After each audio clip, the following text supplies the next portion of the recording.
Hello bachcho, let's read this given question. So the given question says that in a thermodynamic process, pressure of a fixed mass of a gas is changed in such a manner that gas releases 20 joules of heat when 8 joules of work was done on the gas. If the initial internal energy of the gas was 30 joules, then the final internal energy will be.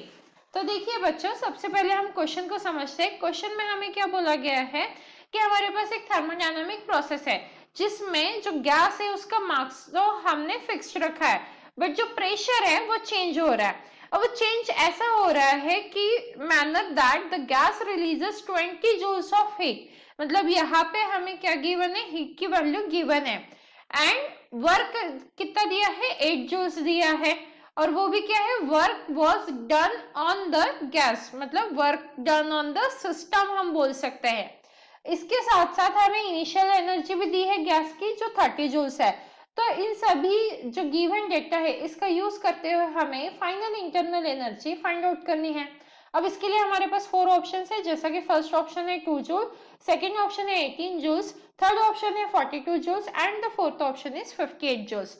तो इस question को solve करने के लिए जो हमारा की concept रहेगा वो हमारा रहेगा फर्स्ट लॉ ऑफ थर्मोडायनामिक्स। अब अगर हम फर्स्ट लॉ ऑफ थर्मोडायनामिक्स देखें तो उसके हिसाब से क्या इक्वेशन मिलती है हमें, change in the heat is equals to work done plus change in the internal energy. Q क्या रिप्रेजेंट कर रहा है, हीट एनर्जी, डब्ल्यू क्या रिप्रेजेंट कर रहा है, वर्क डन, और इंटरनल एनर्जी मतलब यू से हम डिनोट कर रहे हैं। अब इसके बाद हम सबसे पहले जो गिवन डेटा है उसे लिख लेते हैं। तो यहाँ पे हम गिवन डेटा साइड में एक बार मेंशन कर लेते हैं। तो यहाँ पे heat given by the system, हमारे पास सबसे पहले क्या है, heat given by the system, क्योंकि क्या बोला है क्वेश्चन में, द गैस रिलीजेस 20 जूल्स, मतलब जो गैस है वो रिलीज कर रही है। तो हीट गिवन बाय सिस्टम क्या आ जाएगा हमारा, heat given by system, this will be equals to -20 joules. ये किसकी वैल्यू है हमारी, डेल्टा क्यू की, तो यहाँ पे हम डेल्टा क्यू मेंशन कर लेते हैं। इसके बाद हमारे पास क्या गिवन है, work done on the system, तो यहाँ पे हम लिख लेंगे वर्क डन ऑन सिस्टम, जो किससे डिनोट किया जा सकता है हमारा, डेल्टा डब्ल्यू से। तो डेल्टा डब्ल्यू की भी वैल्यू हमारे पास गिवन है और वो क्या रहेगा, -8 जूल्स। अब हम माइनस साइन क्यों ले रहे हैं, क्योंकि heat given by the system हमेशा नेगेटिव में लेना पड़ता है, और वैसे ही work done on the system positive negative में लेना पड़ता है।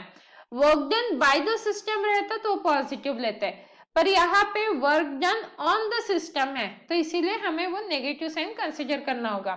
इसी के साथ हमारे पास इनिशियल इंटरनल एनर्जी गिवन है, तो यहाँ पे हम इनिशियल इंटरनल एनर्जी भी लिख लेते हैं, इनिशियल इंटरनल एनर्जी, जिसे हम किससे डिनोट कर सकते हैं, यू आई से।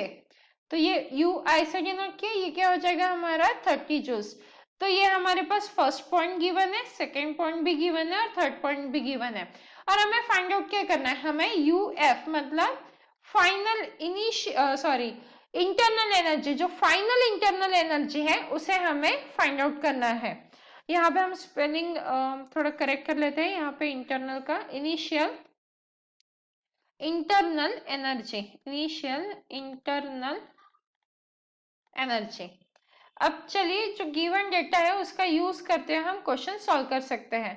तो यहाँ पे डेल्टा क्यू की वैल्यू क्या है हमारे पास, यहाँ पे हम जैसे कि देख सकते हैं -20, तो यहाँ पे हम लिख देंगे -20 is equals to delta W की वैल्यू क्या है, -8 है, तो यहाँ पे हमने -8 डाल दिया। अब ये जो डेल्टा यू है ये क्या है, चेंज इन इंटरनल एनर्जी। तो चेंज इन इंटरनल एनर्जी कैसे मिलता है हमें, वो हमारा आता है यू फाइनल, मतलब final internal energy minus initial internal energy. तो ये -20 और ये -8 यहाँ पे आके क्या हो जाएगा, +8 is equals to U F minus initial energy क्या थी हमारी 30 जूल्स, तो -30 हो जाएगा।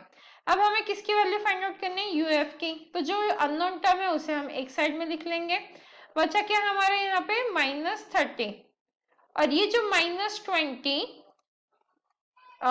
यू एफ सॉरी ये +30 हो जाएगा। तो यहाँ पे करेक्शन कर लेते हैं हम, जैसा कि यहाँ पे कैलकुलेशन में हमें ध्यान रखना है -20 + 8 क्या हो जाएगा हमारा, यहाँ पे -12 जूल आ जाएगा।